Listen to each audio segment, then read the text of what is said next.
always happy with our ability. I mean, I would rather be on the field with the guys, so I did everything I could last week as far as treatment and getting my leg together. Tried my best to get on the field with these guys. How encouraging was it you break that first big run and kind of knew that?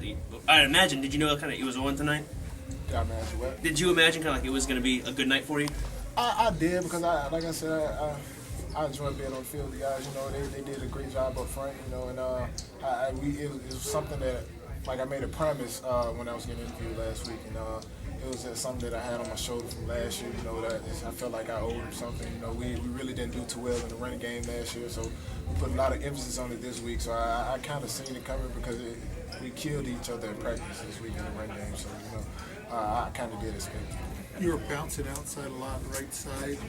Was that just an instinct thing, or was there something there that you, if you got through that first level, you knew you had something on the edge there? The first one was kind of an instinct thing. I just made a cut because I seen the guy fly inside and just took it the distance.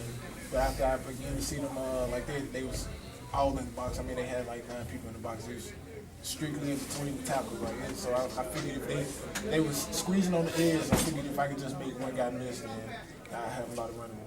Zoe on that 4th down, and what'd you think of that mark? I had the first down by a yard. Like probably more than a yard. I watched the guy take the ball out of my hands and scoot it back. I'm leaning forward. I'm looking at the first down. I had it by at least a yard. After last year, and after watching the film of dancing, I guess, what did this one mean to you? It meant a lot. It was kind of personal. I mean, I think for each individual on both sides of the ball, you know, we took that as disrespect, you know, and we came out with a chip on our shoulder, of course, and it was just time for us to get back to old Cajun way. You know, we don't lose to in-state teams. We just had to come in this game and do what we had to do to win. Now I got over 3,000 career rushing yards. What does that really say about your career? I can say I had an okay career. You know, I'm not greedy, but it has nothing to do with me. I only have so much ability by myself, so I give the props to the guys up front. You know, especially Daniel Quaid. He's been here with me all 4 years. You know, and me and him just had some amazing wonders. You know, and I thank him a lot for that. You know, he's always been a solid offensive guard. You know, he's great all around, you know, on and off the field, you know, and I just want to thank all the guys up front. First of all the 4 years that I've been here, if y'all see this interview, I'm thanking you now. At 1-3, could you imagine rolling off 6 straight wins?